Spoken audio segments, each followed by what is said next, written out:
पंचदशी ग्रंथ में प्रथम प्रकरण और प्रथम प्रकरण के अंतर्गत आज श्लोक नंबर है 50। ठीक है जी। इस 50 नंबर के श्लोक की अवतरनिका को देखिए। कह रहे हैं सिद्धांती जात्युत्तरत्वात् न इदं चोद्यम इति विकल्प पूर्वकम दोषम आह। मिला? तो शीर्षक दीजिए सिद्धांतिनः असदुत्तरम।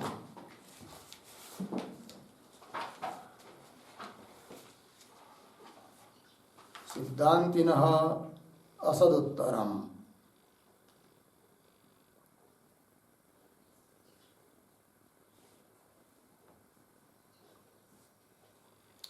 ठीक है जी। चलिए, सिद्धांती अब उस पूर्व पक्षी को असत उत्तर दे रहे हैं। उसी को यहां पर लिख दिया है जात्युत्तर। ठीक है जी। प्रश्न था पूर्व पक्षी का।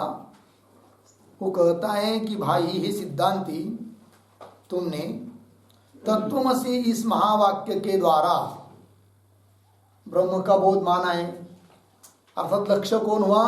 ब्रह्म है। किंतु किस प्रकार के ब्रह्म का बोध तुमको तत्वमसि महावाक्य के द्वारा होता है?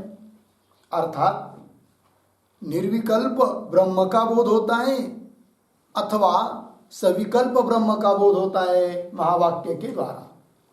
मतलब लक्षणावृत्ति करके महावाक्य में तत्वम इत्यादि पदों में भाक्त्याग लक्षणा करके बोध कराते हैं। तो लक्ष्य कौन हो जाता है? ब्रह्म। लक्षणावृत्ति के द्वारा जो जाना जाता है उसको कहते हैं लक्ष्य। लक्ष्य कौन है आपका?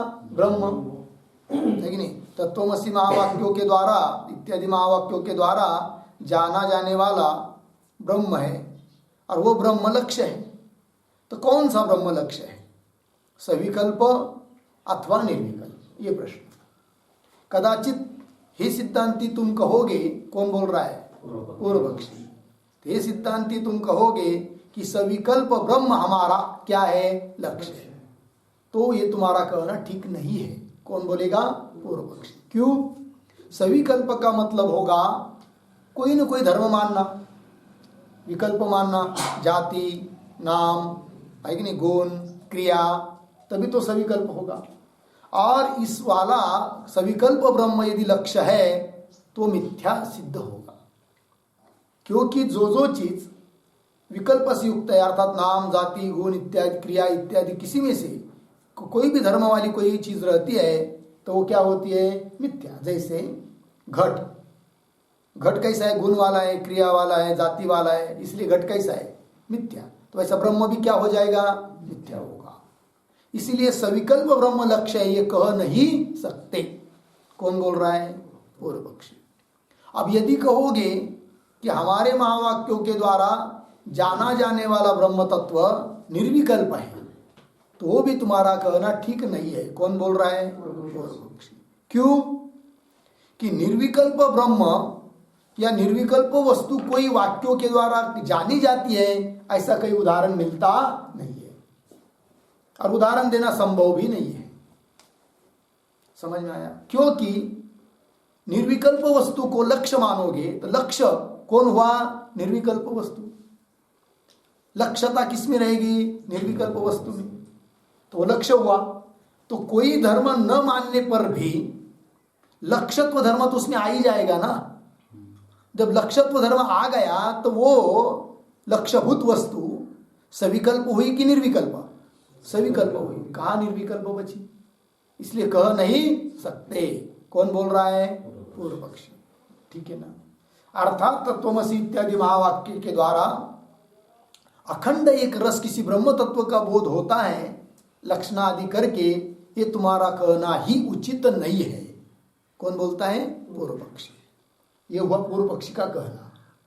अब उसको इस 50 नंबर के श्लोक में सिद्धांती उत्तर दे रहे।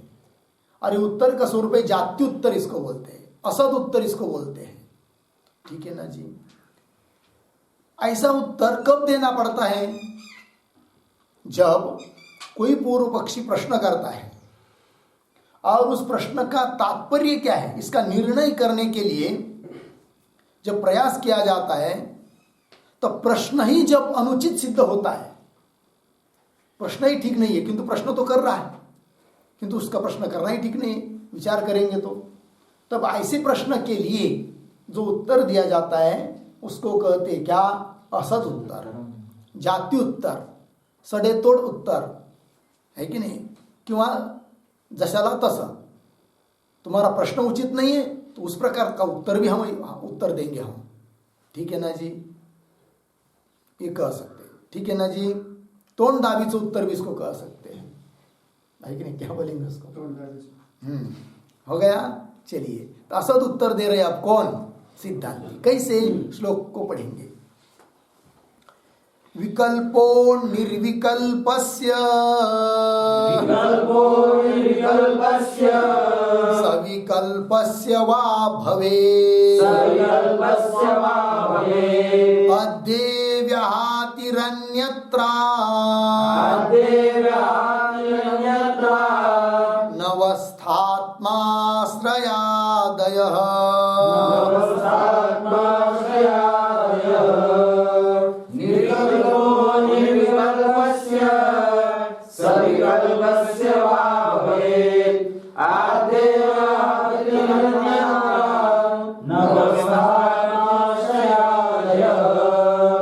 विकल्पः निर्विकल्पस्य सविकल्पस्य वा भवेत् आद्ये व्याहतिः अन्यत्र अनवस्थाश्रयादयः। मिला, अन्वय देखिए। विकल्पः निर्विकल्पस्य वा सविकल्पस्य भवेत्। नीचे आद्ये सरले, आद्ये व्याहतिः अन्यत्र अनवस्थात्माश्रयादयः। हो गया जी। चलिए, अब सिद्धांती पूछ रहे हैं पूर्व पक्षी को, हे पूर्व पक्षी, तुमने जो प्रश्न किया है उसका उत्तर हम देंगे, किंतु उस उत्तर को सुनने के पहले, उत्तर को देने के पहले एक बात बताओ कि तुमने जो विकल्प किया है, कौन बोल रहा है, सिद्धांती बोल रहे। किसको, पूर्व पक्षी को। हे पूर्व पक्षी, तुमने जो विकल्प किया है ब्रह्म के बारे में विकल्प किया है, तो कौन से ब्रह्म के बारे में तुमने विकल्प किया है ये बताओ। कौन बोल रहे, सिद्धांती। क्या विकल्प मतलब तुमने किया हुआ विकल्प है, निर्विकल्पस्य वा सविकल्पस्य भवेत्। निर्विकल्प ब्रह्म के बारे में तुमने विकल्प किया, प्रश्न रूप विकल्प। पूर्व पक्ष ने प्रश्न रूप विकल्प किया कि नहीं, तो तुम्हारा प्रश्न रूप जो विकल्प है वो कौन से ब्रह्म के बारे में है, निर्विकल्प ब्रह्म के बारे में है क्यों सविकल्प ब्रह्म के बारे में है। ठीक है। अब यदि कदाचित कहेगा पूर्व पक्षी क्या कि हमने जो प्रश्न रूप विकल्प किया है वह निर्विकल्प ब्रह्म के बारे में किया है, कौन बोलेगा, पूर्व पक्षी। निर्विकल्प ब्रह्म के बारे में क्या किया, विकल्प। तब तुम्हारे तो सिद्धांती बोलेंगे भाई हे पूर्व पक्षी, यदि ऐसी बात है तो तुम्हारे मत में, तुम्हारे कहने में व्याघात दोष आता है। व्याहति, व्याघात दोष आता है। व्याघात दोष का मतलब अपनी ही बात से अपना ही खंडन हो जाना है कि नहीं, इसको बोलते हैं क्या, व्याघात। मैं मुखे जुआ नास्ति, इसकी तरह कोई बोल रहा है, शब्द से ही कह रहा है कि मेरे मुख में जुआ नहीं है। जुआ नहीं है तो बोल कैसा रहा है, बोल रहा है इसका मतलब जुआ है। अपनी बात के द्वारा अपना खंडन हुआ कि नहीं। उस प्रकार मैं पिता ब्रह्मचारी, माझा बाप का है ब्रह्मचारी है, ये कैसा बोलना, व्याघात हुआ कि नहीं। उस प्रकार हे पूर्व पक्षी, तुम प्रश्न रूप विकल्प कर रहे किस ब्रह्म के बारे में, निर्विकल्प ब्रह्म के बारे में। अर्थात ब्रह्म को मान रहे हो निर्विकल्प, निर्विकल्प मान रहे हो और उसका विकल्प, एक बार निर्विकल्प भी कर रहे हो और उसका विकल्प भी कर रहे हो, तो क्या हुआ, व्याघात। विकल्प कर रहे हो तो निर्विकल्प नहीं रह पाएगा, और यदि निर्विकल्प है तो उस निर्विकल्प के बारे में विकल्प ये कैसा कह सकते हैं, अर्थात व्याघात दोष आएगा। कब, यदि तुम निर्विकल्प ब्रह्म का विकल्प मानोगे तब। कौन बोल रहे हैं? सिद्धांती बोल रहे पूर्व पक्षी को। समझ में आया? अब ऐसी दिक्कत आ रही है, इसलिए कदाचित पूर्व पक्षी बोलेगा कि हम सविकल्प ब्रह्म के बारे में विकल्प कर रहे हैं। कौन से? सविकल्प ब्रह्म के बारे में हमने क्या किया है? विकल्प किया है। तब सिद्धांती बोलेंगे तब तो बहुत दोष आएंगे। क्या क्या दोष आएंगे? आत्माश्रय दोष आएगा, अन्योन्याश्रय दोष आएगा, चक्रिकापत्ति आएगी, अनवस्था दोष, ये सब दोष आएंगे। कौन कर रहे हैं? सिद्धांती कर रहे हैं। किसको? पूर्व पक्षी को। ये दोष कब आएंगे? सविकल्प ब्रह्म को लक्ष्य, मतलब सविकल्प ब्रह्म के बारे में हमारा विकल्प है, ऐसा यदि तुम कहोगे तब। बात समझ में? अब ये कैसे दोष आते हैं, इस बात को हमको समझना है। ठीक है जी। तो थोड़ा सा पढ़ते हैं। देखिए श्लोक में क्या दिखा है? आद्य विहाति, इतना समझ में आया? आद्य मतलब पहला विकल्प मानेंगे। कौन सा? निर्विकल्पक ब्रह्म के बारे में विकल्प, तब विहाति, ये दोष। और अन्यत्र, अन्यत्र मतलब सविकल्प ब्रह्म के बारे में हमारा विकल्प है, ऐसा कहोगे तो दूसरा पक्ष। तो अन्यत्र अनवस्था आत्माश्रयादय, अनवस्था आत्माश्रय इत्यादि दोष आते हैं। होगा? अब टीका थोड़ी पढ़ लेते हैं। विकल्प इति सविकल्पस्य वा निर्विकल्पस्य लक्ष्यत्वम् इति वा यह विकल्पः त्वया कृतः, है कि नहीं? त्वया, त्वया पूर्व पक्षिणा कृतः। कौन बोल रहे? पूछ रहे सिद्धांती। क्या बोल रहे? देखिए सविकल्प, हे पूर्व पक्षी, तुमने जो विकल्प किया, कैसा विकल्प किया? उस विकल्प का आकार क्या? तो सिद्धांती बता रहे अनुवाद करके पूर्व पक्षी को कि हे पूर्व पक्षी, तुमने कहा था कि नहीं क्या? सविकल्पस्य वा निर्विकल्पस्य वा लक्ष्यत्वम, लक्ष्य सविकल्प है, सविकल्प ब्रह्म है कि निर्विकल्प ब्रह्म है, ये भी एक विकल्प हुआ। इति वा यह विकल्प, इस प्रकार का जो विकल्प त्वया कृत, तुमने किया। सिद्धांती पूछ रहे पूर्व पक्ष को, सहा, इस प्रकार का प्रश्न रूप विकल्प, सहा किम निर्विकल्पस्य उत सविकल्पस्य भवेत्, ये प्रश्न पूछा भी, है कि नहीं?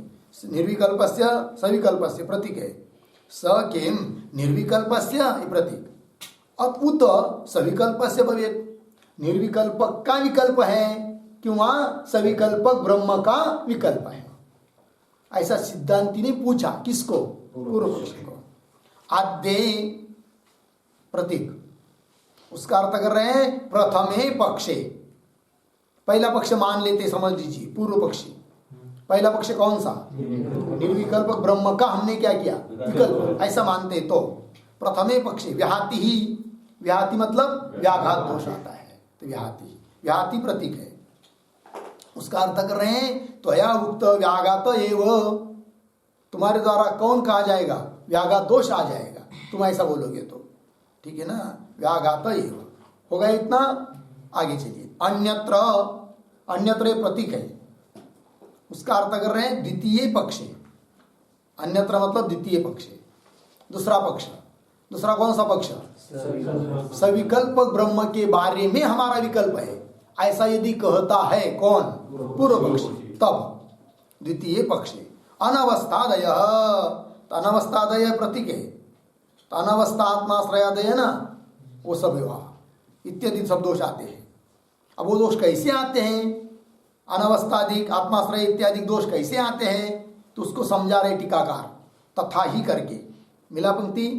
तथा ही, इस पर यहां तक लग गया ना पूरा? आगे देखिए, तथा ही सविकल्पस्य विकल्पः इत्यत्र विकल्पेन स वर्तते इति अत्र तृतीयांत विकल्प पदेन प्रथमांत विकल्प पदेन च एक ये विकल्प अभिधीयते दो वा। ठीक है जी। अब देखिए तो एक काम कीजिए, अब लिखिए थोड़ा कॉपी पर। सबसे पहले दोष दिखाएंगे आत्माश्रय, लिखते आत्माश्रय दोष।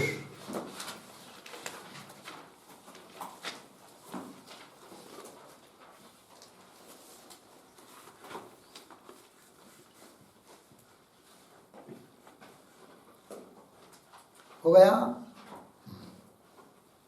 आत्माश्रय दोष को पहले दिखाते हैं, ठीक है जी।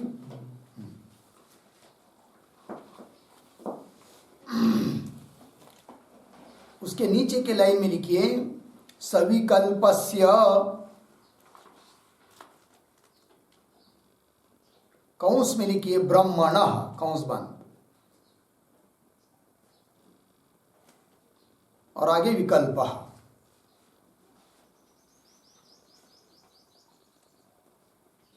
विकल्प हुआ, क्या वाक्य बना? सविकल्पस्य, कौंस में ब्रह्मण हुआ, फिर विकल्प, सविकल्पस्य विकल्प। सविकल्पस्य मतलब कौन? ब्रह्म। सविकल्प ब्रह्म का क्या? विकल्प। इतनी बात लगी। अब इसमें सविकल्पस्य इस पद के नीचे अधोरेखा कीजिए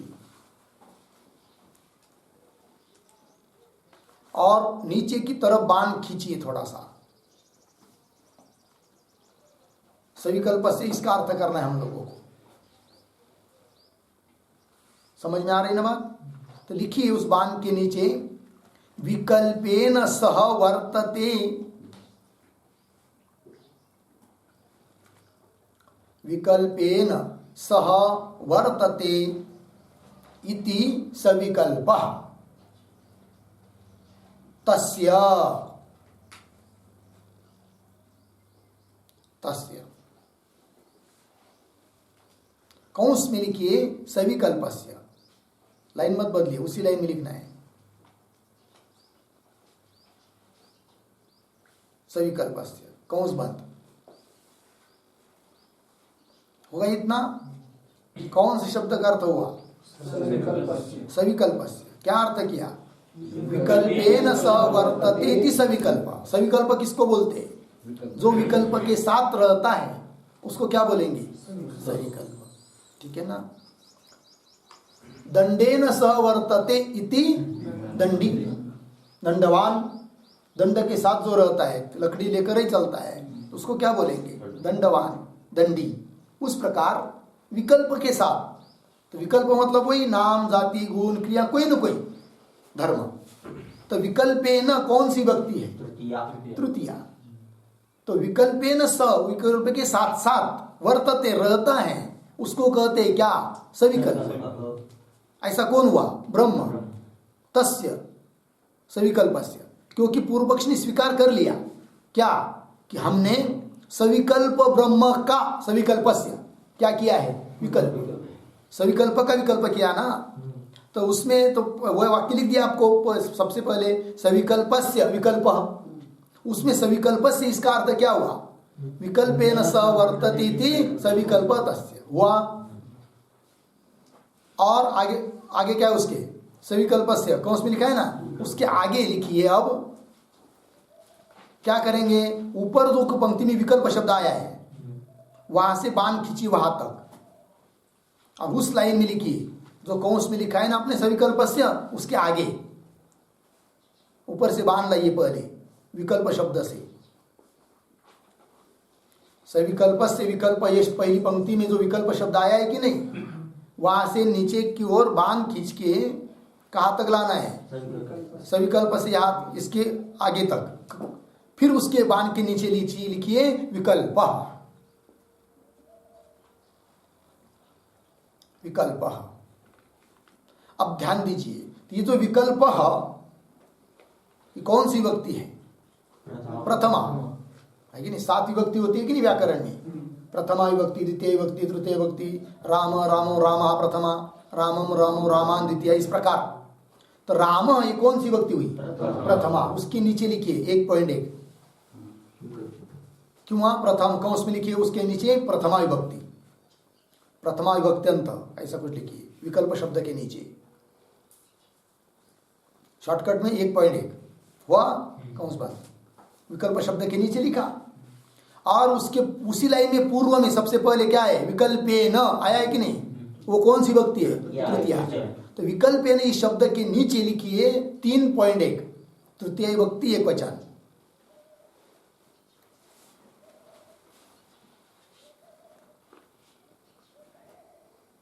हो गया जी?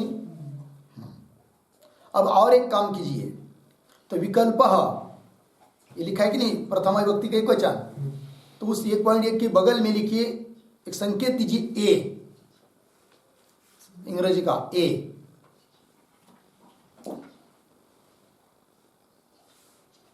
ठीक है। और विकल्पे न ये तृतीया थी कि नहीं, उसके बीच बगल में लिखिए बी, अंग्रेजी बी, एक नाम दे दिया, संकेत कर दिया। तो बी शब्द को समझ, हम लोग बोलेंगे बी, तो बी से क्या समझेंगे, तृतीयांत विकल्प। ए से क्या समझेंगे, प्रथमांत विकल्प। हुआ कि नहीं? हाँ, इतनी बात लगी। अब चलिए आगे। तो नीचे थोड़ा सा काफी पर 4-5 पंक्ति छोड़कर नीचे एक ऐसा गोल वर्तुल बनाइए, बीच में गोल राउंड, थोड़ा बड़ा, हाँ वही बात, उतना बड़ा, ठीक है, लिंब के बराबर। लिंबू देखा है कि नहीं? हाँ ठीक है, उतना। उसके पेट में लिखिए ब्रह्म। क्या लिखा? ब्रह्म। हुआ ना? ब्रह्म के ऊपर एक लाइन छोड़कर ऊपर लिखिए शब्द विशेष्य। ब्रह्म के ऊपर, हाँ, वर्तुलात नहीं, ब्रह्म के ऊपर कर रहा हूं ना, वर्तुल हुआ ब्रह्म, शब्द नहीं लेना। ये वर्तुल लिखा ना गोल, ये ब्रह्म है। उसके ऊपर एक लाइन छोड़कर, ठीक उसके ऊपर विशेष्य, वर्तुल के ऊपर विशेष्य। उस विशेष शब्द के पीछे अधिक का चिन्ह दीजिए।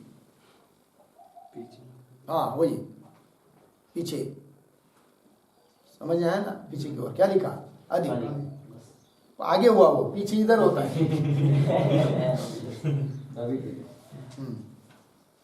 हाँ, डावीकडं। और उसके उस अधिक के पीछे लिखिए, डावी है कि नहीं, बाया तरफ, विशेषण।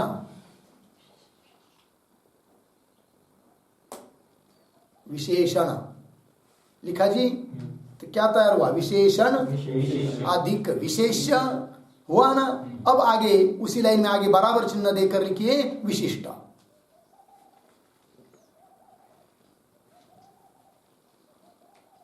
हुआ कि नहीं? क्या हुआ? विशेषण अधिक विशेष्य बराबर विशिष्ट। ये नियम है कि नहीं? जगत में ऐसे ही होता है, विशेषण और विशेष दोनों मिल गए तो क्या तैयार होता है? विशिष्ट। उदाहरण जैसे दंडवान पुरुष, तो पुरुष क्या है? विशेष। और दंड क्या है? विशेषण। और दोनों मिलकर, दंड भी पुरुष भी, दोनों मिलकर क्या हुआ? विशिष्ट। क्या बन गया? विशिष्ट, है कि नहीं? जैसे टोपी वाला मनुष्य, तो विशेष्य कौन हुआ? मनुष्य। विशेषण क्या हुई? टोपी। और दोनों मिलकर विशिष्ट। टोपी वाला मनुष्य क्या हुआ? विशिष्ट। हुआ ना इतना? अब विशेषण शब्द जो लिखा है ना आपने, उसके नीचे और ब्रह्म के बगल में, समझ में आया कि कहा? विशेषण शब्द के नीचे और ब्रह्म का है, वो गोल है ब्रह्म, गोल ब्रह्म है। हाँ ठीक है ना जी? तो उस ब्रह्म के बगल में थोड़ा सा अंतर छोड़कर और विशेषण शब्द के नीचे लिखिए बी। और बी और ब्रह्म दोनों के बीच में एक अधिक का चिन्ह दीजिए, प्लस का चिन्ह। हो गया इतना? तो बी हुआ विशेषण, ब्रह्म हुआ विशेष्य। क्या जी? बी क्या हुआ? विशेषण।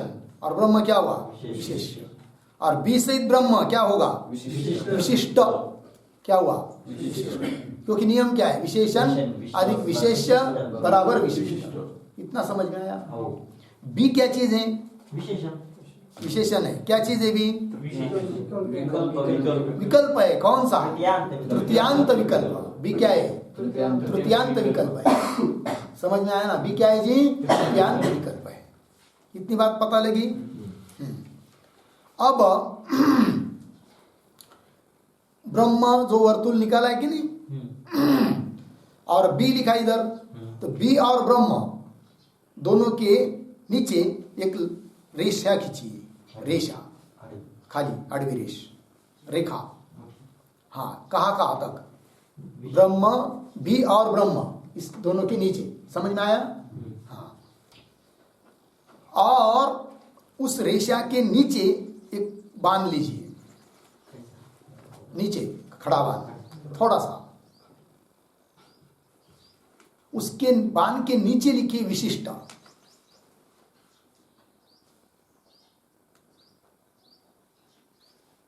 ठीक है। और ऊपर जो एक लाइन लिखी थी ना, विशेषण अधिक विशेष्य बराबर विशिष्ट, तो वहां से इस विशिष्ट तक एक ऐसी रेखा लीजिए, बांध। कहां से? हाँ, उधर कहा जा रहे, इधर शब्द, हाँ वो कौन विशिष्ट शब्द मिला, वहां से लेकर उस विशिष्ट शब्द तक ले जाइए। ये बात हुई, वही ये विशिष्ट है। और जो ऊपर रेखा लिखी कि नहीं, वृद्धि और ब्रह्म के नीचे अधो रेखा है ना, उसको ऐसा ऊपर की ओर दोनों तरफ से कर दीजिए, मतलब उसके, हाँ बस बस, ये बात है। राइट,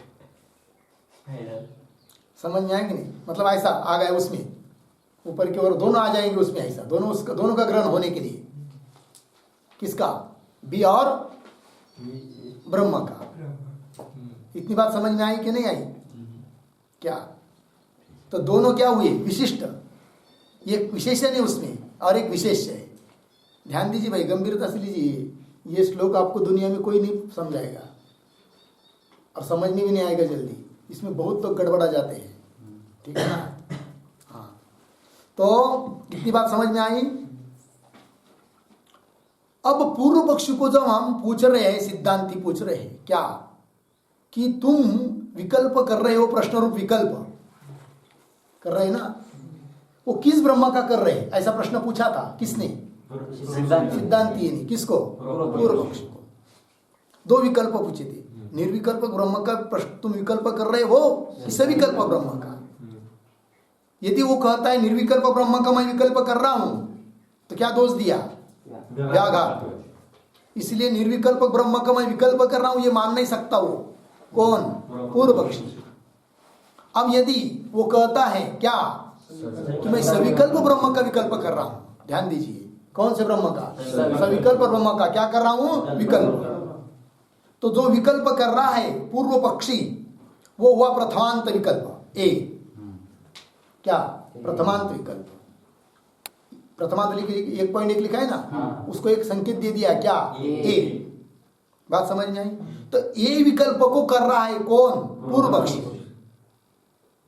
लेकिन किसके बारे में कर रहा है? ब्रह्म के बारे में। और वो ब्रह्म कैसा? सविकल्प। सविकल्प का अर्थ क्या होता है? विकल्प के साथ रहने वाला। मतलब ए विकल्प करने के पहले ही ब्रह्म विकल्प वाला है।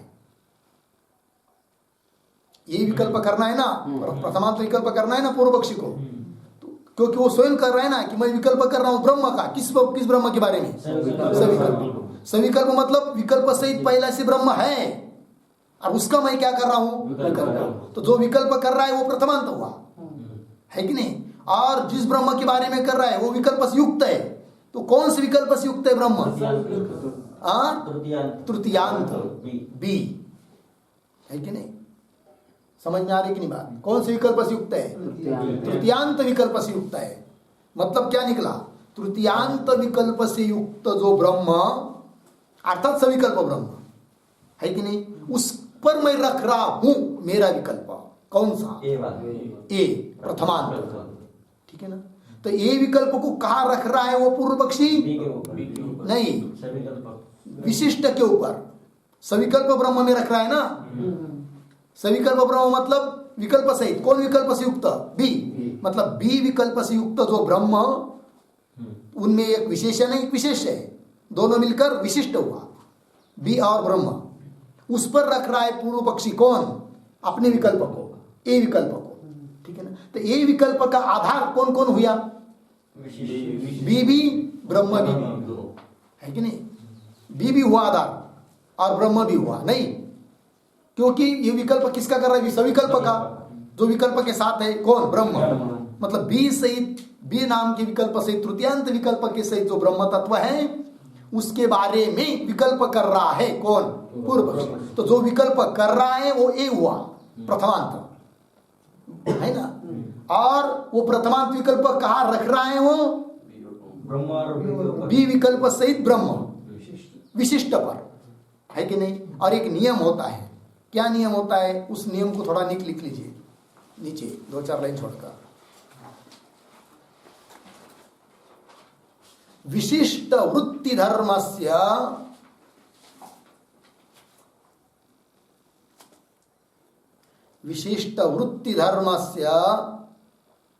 विशेषणे अपि सत्व नियमः,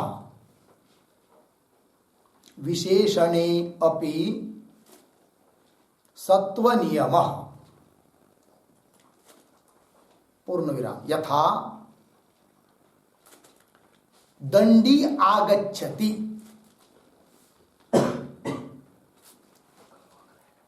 दंडी आगच्छति इत्यत्र आगमन क्रियायाः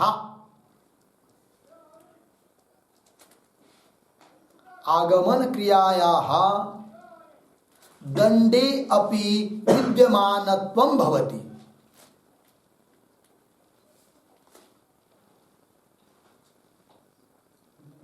दंडे अपि विद्यमानत्वं भवति।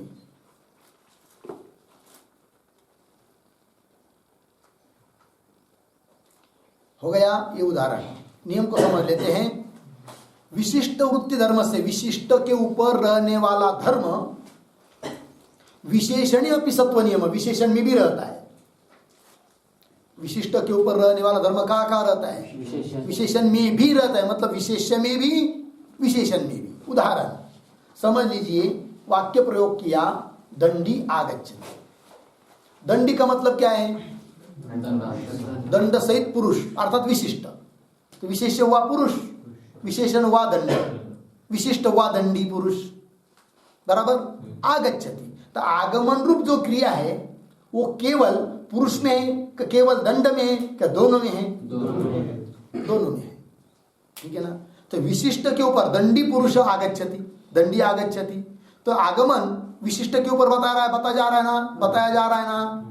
तो विशिष्ट के ऊपर जो आगमन बताया जा रहा है वो विशेष्य में भी है, विशेषण में भी है। तो नियम बन गए कि नहीं? क्या नियम? विशिष्ट के ऊपर रहने वाला धर्म विशेषण में भी रहता है, विशेष में तो रहता ही है, हुआ कि नहीं? अब ध्यान दीजिए, पूर्व पक्षी विकल्प कर रहा है, ए विकल्प, प्रथमांत विकल्प, बराबर। किस पर कर रहा है वो? किसके बारे में कर रहा है? सविकल्प ब्रह्म के बारे में, अर्थात विकल्प सहित ब्रह्म में। कौन विकल्प से युक्त है ब्रह्म? कि जिसके बारे में ये विकल्प कर रहा है, तृतीयांत विकल्प से युक्त है ब्रह्म, अर्थात बी विकल्प से युक्त है ब्रह्म। बी को नाम दिया ना, तृतीयांत विकल्प को क्या नाम दिया? बी। तो बी विकल्प से युक्त हुआ कौन? ब्रह्म। तो बी विशेषण है, ब्रह्म विशेष है, दोनों मिलकर विशिष्ट है, और उस पर रख रहा है अपना ए विकल्प। तो ये विकल्प का आश्रय कौन कौन हुई? बी भी हुआ और ब्रह्म भी हुआ। इतनी बात समझ में। अब उस पूर्व पक्षी को पूछते हैं, भाई तुम्हारा जो ए विकल्प रख रहे ब्रह्म के ऊपर, है कि नहीं? तो बी विकल्प से युक्त ब्रह्म के ऊपर रख रहे हो, किंतु वो बी विकल्प और तुम्हारा ए विकल्प दोनों एक है कि भिन्न भिन्न है? बताओ। पूर्व पक्षी को पूछेंगे हम।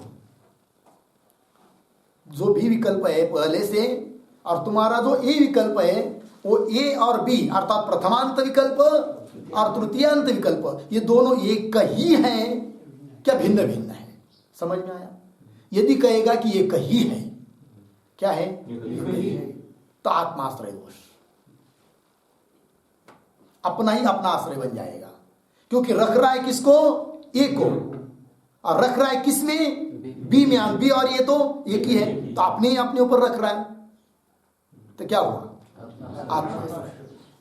समझ में आई कि नहीं बात? अपने ही कंधे पर कोई जा रहा, कोई बोलेगा मैं मेरे कंधे पर बैठ कर जा रहा हूं, जा सकता है क्या? नहीं। कहेगा तो क्या होगा? आत्माश्रय, है कि नहीं? इसको बोलते हैं आत्माश्रय दोष। समझ में आया ये आत्माश्रय दोष कैसा आ रहा है करके? कब ए और बी इन दोनों को एक मानेंगे, एक ही मानेंगे, अलग अलग नहीं मानेंगे, एक ही मानेंगे, तो कौन सा दोष? कैसा आया? समझ में आया कि नहीं? विशिष्ट के ऊपर जो धर्म रखा जाता है वो विशेषण के ऊपर भी होता है। इसका मतलब एक आश्रय जैसा ब्रह्म है वैसा एक आश्रय बी भी है, और बी और ए तो दोनों एक ही है। तो रखा जा रहा है ए और रखा जा रहा है किसको रख रहे हैं, ए को, और किस में रख रहे हैं, बी में, और बी और ए तो एक ही है, मतलब अपने ही में अपने को रख रहे हैं। इसको क्या हुआ, क्या बोलते हैं इसको, आत्माश्रय। अब समझ में आया? अब ध्यान दीजिए। कदाचित अब पूर्व पक्षी बोलेगा कि हम जो प्रथमांत विकल्प कर रहे हैं ए, वो सविकल्पक ब्रह्म के बारे में कर रहे हैं, और सविकल्प ब्रह्म मतलब बी सहित ब्रह्म, तृतीयांत विकल्प सहित। किंतु वो तृतीयांत विकल्प अर्थात बी और प्रथमांत विकल्प अर्थात ए, ये दोनों भिन्न भिन्न है, एक नहीं है। क्योंकि ये कह दिया तो तुमने दोष दिया, न दिया, कौन सा, आत्माश्रय। तो हम क्या कहेंगे फिर, अलग अलग है। कौन बोलेगा, पूर्व पक्षी। ए को भी अलग मानेंगे, बी को अलग मानेंगे, है कि नहीं? तब तो आत्माश्रय नहीं आएगा ना, है कि नहीं?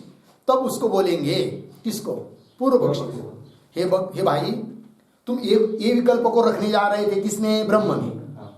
उस ए विकल्प को तुम निर्विकल्प ब्रह्म में तो रख नहीं सकते, क्योंकि निर्विकल्प ब्रह्म के बारे में कहोगे तो व्याघात दोष आता है। इसलिए तुमको क्या करना पड़ा, सविकल्पक ब्रह्म में। और ब्रह्म को सविकल्प करने के लिए कौन सा विकल्प माना, बी तृतीयांत बी माना, ठीक है कि नहीं? तभी तो तुम ए को रख पा रहे हैं।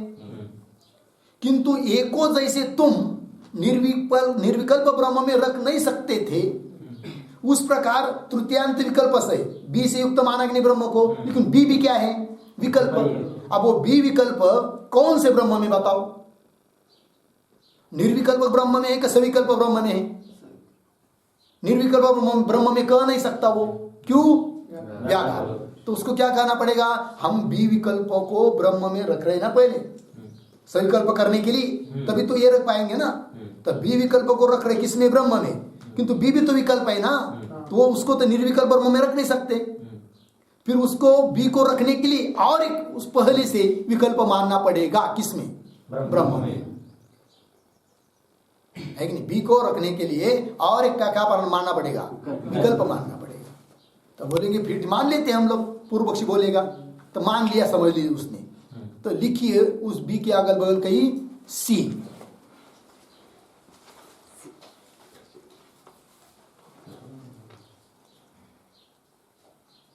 क्या रखा, सी। कहां लिखा, उधर नहीं लिखना है सी, ब्रह्म के बगल में जो भी है ना, उस ब्रह्म के आसपास लिखिए सी को, उधर को, उधर नहीं, उधर नहीं, बी के नीचे लिखिए। ब्रह्म के बगल में जो बी लिखा है ना जी, उसके नीचे लिखिए, नीचे या ऊपर।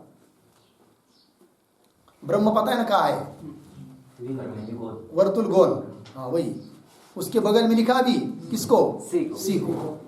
और सी और ब्रह्म दोनों के बीच में अधिक का चिन्ह दीजिए। अब समझ में आया? अब ध्यान दीजिए। तो ये विकल्प को रखने के लिए उसको, पूर्व पक्षी को ब्रह्म में क्या मानना पड़ा, बी, बराबर। किंतु बी भी तो विकल्प है ना, उसको निर्विकल्प ब्रह्म में रख नहीं सकते, फिर उसको सविकल्प ब्रह्म में ही रखना पड़ेगा, बी को भी। तो फिर और एक विकल्प मानना पड़ा, कौन सा, सी। समझ में आया? इतनी यहां तक समझ में आई बात? अब पूर्व पक्षी को पूछेंगे क्या, कि ये पूर्व पक्षी एक बात बताओ, तुम बी को रखने के लिए सी को मान रहे हैं, कोई बात नहीं, ठीक, किंतु सी जो है वो सी विकल्प और तुम रखने जा रहे जो ए विकल्प, सी और ए ये दोनों एक है क्या भिन्न भिन्न है, बताओ कौन सा कौन सा, सी और ए और सी। यदि बोलेगा पूर्व पक्षी ये कही है, कौन कौन, सी और ए दोनों क्या है, एक ही है, ऐसा बोलेगा पूर्व पक्षी, ठीक। तो ए विकल्प को रखने के लिए, ब्रह्म में रखने के लिए, ए विकल्प रखने जा रहा था ना वो, तो ये विकल्प को ब्रह्म में रखने के लिए क्या मानना पड़ा था, बी, बराबर। बी को ब्रह्म में रखने के लिए क्या मानना पड़ा, सी, और सी और ए एक ही है, अर्थात बी को रखने के लिए कौन माना, ए, क्योंकि सी और ए दोनों एक ही है। तो बी को रखने के लिए मानना ए, और ए को रखने के लिए मानना सी नहीं, ए को रखने के लिए किसको माना है? बी को। ए विकल्प को रखने के लिए उसने किसको माना है? बी को। बी को रखने के लिए सी माना है। समझ में आएगी नहीं? ये मतलब प्रथमांत। ए विकल्प उसको रखने के लिए किसको माना था? तृतीयांत को, अर्थात किसको? बी को। और बी को रखने के लिए किसको माना? सी को। ये मत भूलिए, ए को रखने के लिए बी को रखने के लिए सी। इतना समझ में आया? अब प्रश्न पूछा उसको, सी और ए दोनों एक है क्या भिन्न भिन्न है कि बात? यदि एक मानेगा, बिल्कुल एक ही, केवल नाम बदले उनके, सी और ए दोनों एक ही। तो ध्यान दीजिए आप, ए को रखने के लिए किसको माना है? बी को। बराबर। बी को रखने के लिए किसको माना? सी को, अर्थात ए को, क्योंकि सी और ए दोनों एक है कि नहीं? तो सी को रखने के लिए अर्थात ए को रखने के लिए बी, और बी को रखने के लिए सी अर्थात ए को रखने के लिए बी को रखने के लिए सी अर्थात ए। मतलब ए को रखने के लिए बी मानना पड़ा और बी को रखने के लिए ए मानना पड़ा। तो क्या हुआ? अन्योन्याश्रय। क्या हुआ? अन्योन्याश्रय। ए को रखने के लिए कौन माना? बी, और बी को रखने के लिए सी, मतलब ए को मानना पड़ रहा है ना, क्योंकि दोनों को एक माना। तो क्या दोष आया? अन्योन्याश्रय। अभी अन्योन्याश्रय दोष न आवे, इसलिए पूर्व पक्षी बोलेगा कि जो सी और इधर ए, ये दोनों एक नहीं है। कैसे है? भिन्न भिन्न है। एक माना तब क्या दोष आया? अन्योन्याश्रय। ठीक है ना जी? ए का अभेद बी के साथ माना, बी और एक माना, बी और ए एक माना, तो कौन सा दोष आया था? आत्माश्रय। ठीक है ना? अब ए और सी दोनों एक माना, तो कौन सा दोष आया? अन्योन्याश्रय। ठीक है ना?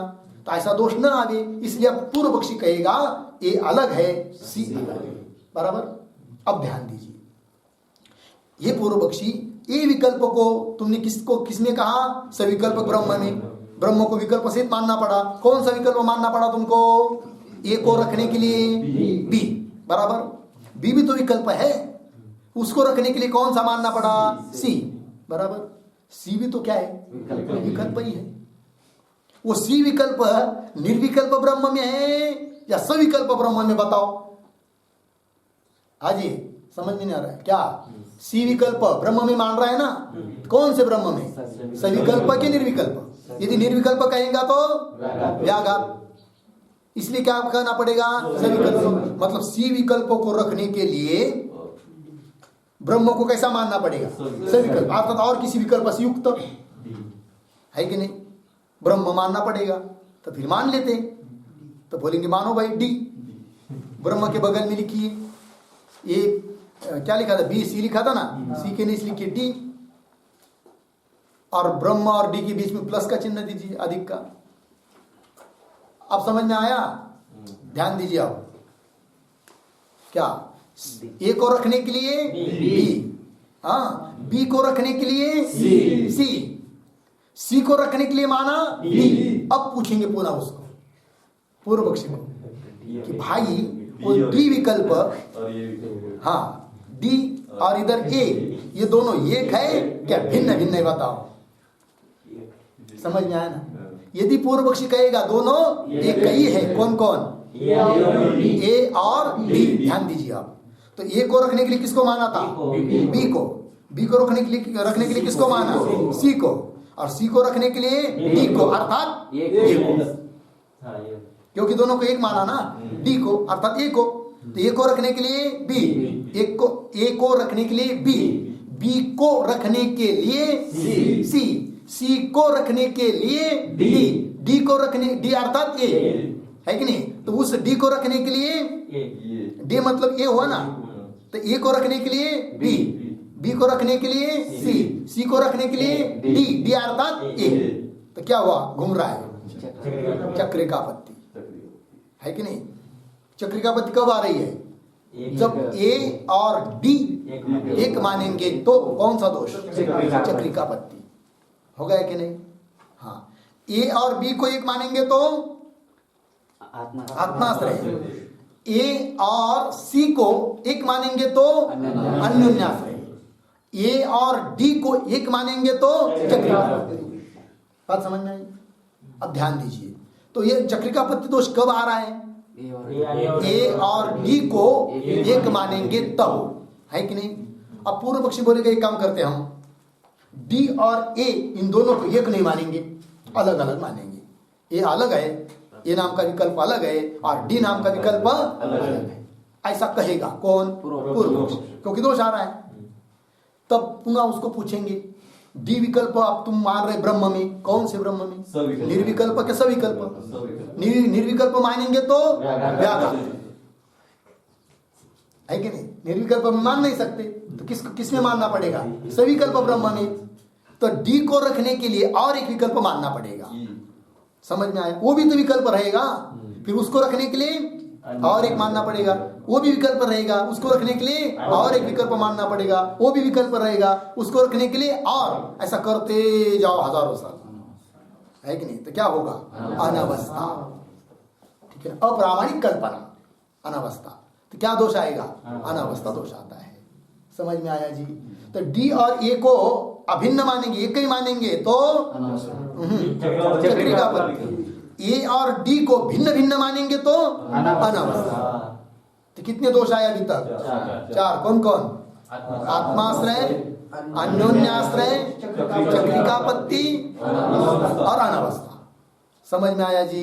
ये बात हो रही है। लगा पंक्ति? चलिए अब होगा इतना। थोड़ा सा लिखते हैं तो लिखिए, विकल्पों के नाम बीच में नहीं, अभी माहिती के लिए बता रहे, केवल आकृति सब हो गई, विषय सब पूरा हो गया, जानकारी के लिए लिखा दे रहे हैं।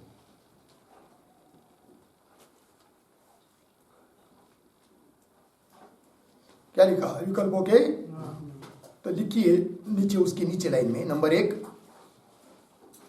प्रथमांत विकल्प।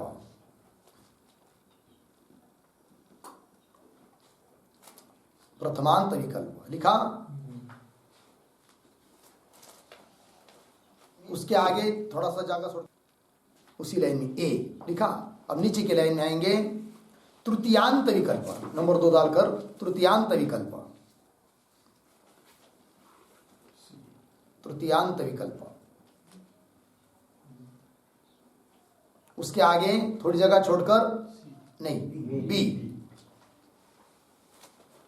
ए के नीचे लिखेंगे बी, लिखा? हाँ। उसके नीचे के लाइन में लिखिए विशेषणीभूत विकल्प, विशेषणीभूत विकल्प, विशेषणीभूत विकल्प। और आगे सी उसका नाम देंगे, ए बी उसके सी नाम देंगे इसको, लिखा जी? और एक लाइन लिखिए धर्मी विशेषणीभूत विकल्प, धर्मी विशेषणीभूत विकल्प। और उसके आगे वो लिखिए डी,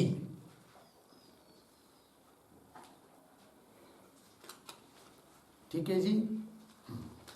तो विकल्पों के नाम लिखा है ना सबसे पहले, तो ये 4 नाम हुए, और उसके आगे ए बी सी डी लिखा है, एक के नीचे। तो उस ए के माथे पर ऊपर लिखिए,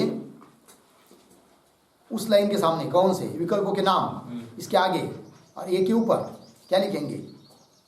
विकल्पों का सांकेतिक शब्द, विकल्पों के लिए सांकेतिक चिन्ह, विकल्पों के लिए सांकेतिक चिन्ह कौन सा? हाँ, ये सांकेतिक चिन्ह दे दिया विषय समझने के लिए। होगा इतना? हाँ।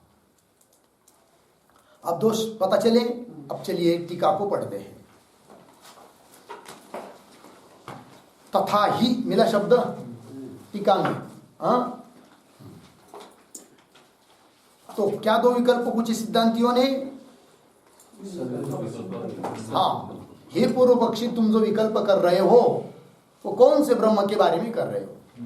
निर्विकल्प ब्रह्म के बारे में कर रहे हो या सविकल्प? तो निर्विकल्प ब्रह्म के बारे में कहेगा पूर्व पक्षी, तो कौन दोष दिया? व्याघात। इसलिए निर्विकल्प ब्रह्म के बारे में मैं विकल्प कर रहा हूं, ये बोल नहीं सकता कौन? पूर्व पक्षी। तब क्या बोलेगा? सविकल्प ब्रह्म के बारे में। तो ये द्वितीय फिर विकल्प है। देखिए पंक्ति में अन्यत्र द्वितीय, अन्यत्र का अर्थ क्या कर दिया? द्वितीय पक्षे अनवस्थादय, अनवस्थादिक दोष आते करके, ठीक है ना, उसको समझा रहे अब टीका में तथा ही करके। मिला पंक्ति? देखिए तथा ही सविकल्पस्य विकल्प इत्यत्र। तो आपने काफी पर लिखा है सबसे पहली लाइन, क्या लिखा है? सविकल्पस्य विकल्प लिखा है कि नहीं? हाँ, और 2-3 पंक्ति लिख लीजिए कापी पर आप लोग, बताता हूं ये पंक्ति टीका को पढ़ते हैं। ए और बी विकल्प का अभेद मानने पर, ए और बी विकल्प का अभेद मानने पर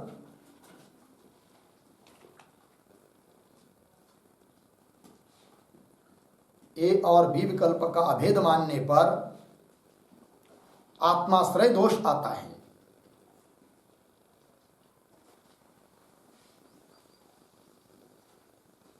आत्माश्रय दोष आता है।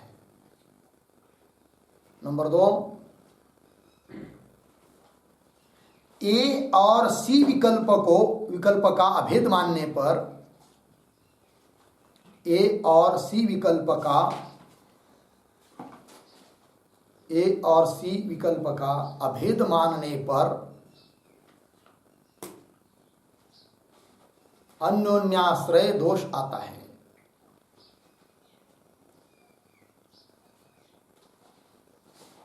अन्योन्याश्रय दोष आता है।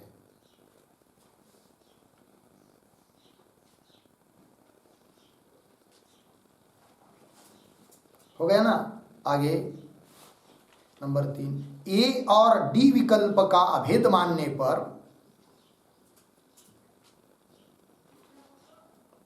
ए और डी विकल्प का अभेद मानने पर चक्रिकापत्ति दोष आता है।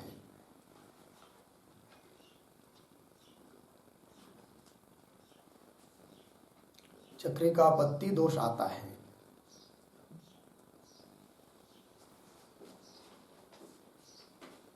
हो गया? और एक नीचे लिखेंगे लाइन, ए और डी विकल्प का भेद मानने पर, ए और डी विकल्प का भेद मानने पर अनवस्था दोष आता है।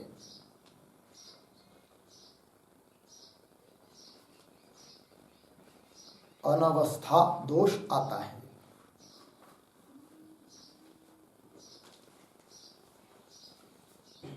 समझ में आया? हाँ, अनवस्था दोष आता है। हो गया ना? अब चलिए टीका में तथा ही, मिला पंक्ति? चलिए, सविकल्प से विकल्प, सबसे पहली लाइन लिखी थी आपने, क्या लिखी थी? सविकल्पस्य विकल्प लिखा था ना? सविकल्प से कौन में लिखा था? ब्रह्मणः। फिर सविकल्प का अर्थ किया, सविकल्प से इसका अर्थ किया था क्या? विकल्पेन सह वर्तते। ये बात हुई है ना जी? ध्यान दीजिए, आप पुस्तक में देखिए, सविकल्प से विकल्प इत्यत्र, इस वाक्य में विकल्पेन सह वर्तते लिखा था ना उसका अर्थ? तो विकल्पेन सह वर्तते इत्यत्र तृतीयांत विकल्प पदेन, मिला? काफी पर देखते जाइएगा। तृतीयांत विकल्प पदेन मतलब कौन सा विकल्प? हाँ, बी। तृतीयांत विकल्प से कौन लिया था? बी, बराबर। तृतीयांत पुस्तक में भी देखिए, तृतीयांत विकल्प पदेन, प्रथमांत विकल्प पदेन च। प्रथमांत विकल्प मतलब कौन? ए। काफी पर लिखा था प्रथमांत विकल्प कौन हुआ? ए। तो देखिए भाई, तृतीयांत विकल्प पदेन प्रथमांत विकल्प पदेन च एक ही विकल्प अभिधीयते। एक ही विकल्प मानते, दो नहीं, है कि नहीं? हाँ, विकल्प कर रहे पहले। प्रथमांत विकल्प पदेन च एक ही विकल्प अभिधीयते, दो हुआ। प्रश्न किया, पूर्व पक्षी को प्रश्न पूछा, क्या तृतीयांत विकल्प पद से जो विकल्प तुम कह रहे हो और प्रथमांत पद से जो विकल्प कह रहे हो, वो दोनों का भेद है कि अभेद है? अर्थात ए और बी का भेद है या अभेद है? समझ में आया? आगे चलिए, एक एव चेत, दोनों का भेद मानेंगे। किसका किसका? प्रथमांत का, तृतीयांत का, अर्थात ए का और बी का। एक एव चेत, स्वयं एक एव, स्वयं एक ही एक अपना विकल्पाश्रय विशेषणतयाश्रय है कि नहीं जी? ध्यान दीजिए, विकल्पाश्रय, तो विकल्प का आश्रय कौन? ब्रह्म। आश्रय के ऊपर शब्द लिख के रख सकते हैं ब्रह्म, तो विकल्प का आश्रय कौन हुआ? ब्रह्म। और उस ब्रह्म का विशेषणतया, ब्रह्म का विशेषण बनाए वो बी है कि नहीं? विशेषण हुआ कि नहीं? बी। और उसके ऊपर रख रहे किसको? ए को। और ए और बी दोनों तो एक ही है, तो कौन सा दोष आया? आत्माश्रय। समझ में आया ना जी? पंक्ति देखिए, स्वयं एक विकल्पाश्रय विशेषणतया, आश्रय विशेषण होने से, बी विशेषण होने से, तो वो क्या बन गया? आश्रय किसका? ए का। ए का आश्रय कौन बना? बी। और बी मतलब कौन? ए। तो आश्रय भी वही, आश्रयी भी वही, रहना आधार भी वही, रहने वाला भी वही, आधेय भी वही, क्योंकि दोनों को एक मान रहे है कि नहीं? आत्माश्रय। आश्रय तदा वन इतना आश्रय तदाश्रित विकल्प चेत, तदाश्रित है कि उसके आश्रित विकल्प मानेंगे तो तदाश्रय, इसके माथे पे लिखिए तृतीयांत, तृतीयांत के आश्रित मानेंगे किसको? विकल्प।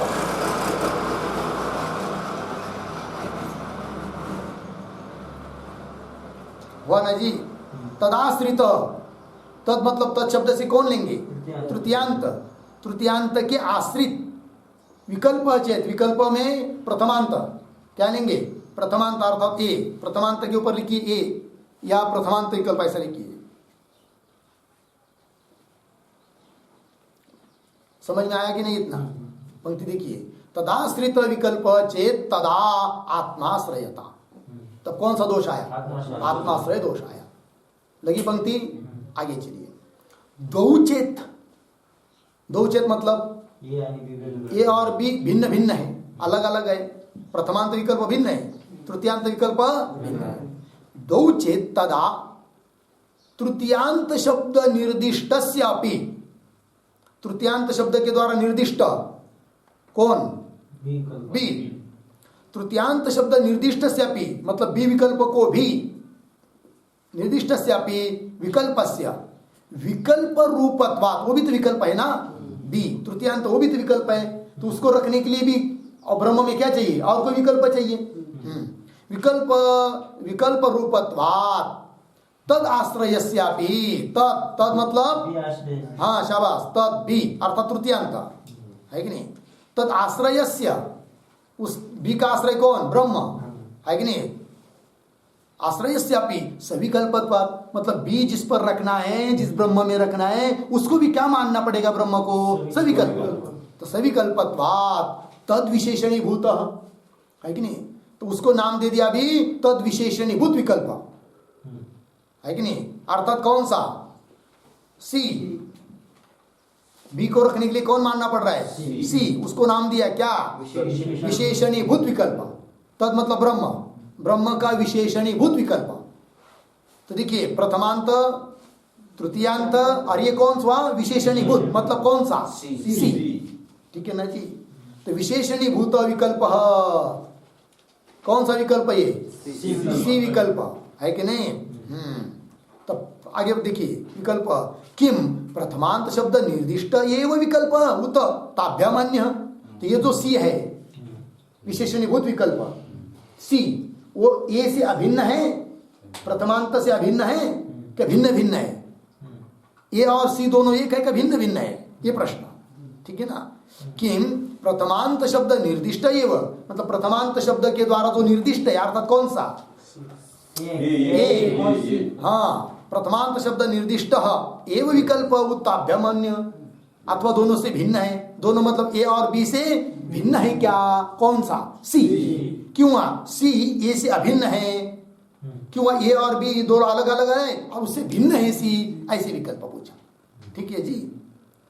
ताभ्याम अन्य आद्य, आद्य मतलब ए और सी को दोनों को एक मानेंगे, तो आद्य अन्योन्याश्रय अन्योन्याश्रयता। कब? ए और सी को एक मानेंगे तब। समझ में आया? आद्य अन्योन्याश्रयता। द्वितीय, द्वितीय मतलब भिन्न भिन्न मानेंगे ए और सी को, अर्थात प्रथमांत विकल्प को और विशेषणीभूत विकल्प को भिन्न भिन्न मानेंगे तब। द्वितीय अपि, अब सी को रखना है तो वो भी तो ब्रह्म में रखना है ना, सी को तो निर्विकल्प ब्रह्म में रख नहीं सकते क्योंकि व्याघात, तो और एक विकल्प मानना पड़ेगा फिर डी, है कि नहीं? वही देखिए उसका नाम दिया यहाँ पर द्वितीय अपि। द्वितीय मतलब भिन्न भिन्न मानेंगे तो किसको किसको? ए और सी को भिन्न भिन्न मानेंगे तो। द्वितीय अपि धर्मी विशेषणीभूत विकल्प। धर्मी मतलब कौन? धर्म वाला अर्थात ब्रह्म, तो ब्रह्म का विशेषणीभूत विकल्प, लेकिन उसको नाम दिया यहाँ पर धर्मी विशेषणीभूत विकल्प। इसको हमने संकेत दे दिया डी। समझ में आया जी? चलिए, धर्मी विशेषणीभूत विकल्प हो गया ना, अर्थात चौथा डी। आगे देखिए वो डी, अब डी का और ए का अभेद का भेद है, ये पूछ रहे हैं। किम प्रथमांत शब्द निर्दिष्ट उत तेभ्य अन्य। वो जो डी विकल्प है अर्थात धर्मी विशेषणीभूत विकल्प है वह और प्रथमांत विकल्प अर्थात ए, मतलब ए और डी दोनों भिन्न भिन्न है कि एक है? समझ में आया कि नहीं? किम प्रथमांत शब्द निर्दिष्ट उत तेभ्य, तेभ्य मतलब ए बी सी से भिन्न ही है वो, कौन सा? डी। ऐसी बात है क्या? ये प्रश्न। आद्य, आद्य मतलब एक मानेंगे तो किसका किसके साथ? ए और डी को अभेद अभिन्न मानेंगे तब चक्र का पत्ती। कौन सा दोष है? द्वितीय, द्वितीय मतलब भिन्न भिन्न मानेंगे किसको किसको? हाँ, प्रथमांत विकल्प और धर्मी विशेषणीभूत विकल्प अर्थात ए और डी, है कि नहीं? ए और डी को भिन्न भिन्न मानेंगे, मतलब प्रथमांत विकल्प और धर्मी विशेषणीभूत विकल्प को भिन्न भिन्न मानेंगे तो अनावस्था। द्वितीय क्यों? तस्यापि अन्य, तस्यापि अन्य इति अनावस्थापात, अनावस्था की प्राप्ति होगी। समझ में आई? इतना ये बात हो गई। तो ऐसा जाति उत्तर दिया, ठीक है ना? इसके और भी उदाहरण दे सकते हैं, लेकिन अगले श्लोक में इसका विचार हम लोग कल करेंगे। ठीक है जी? ओम पूर्णमदः पूर्णमिदं पूर्णात् पूर्णमुदच्यते पूर्णस्य पूर्णमादाय पूर्णमेवावशिष्यते। ओम शांति शांति शांति।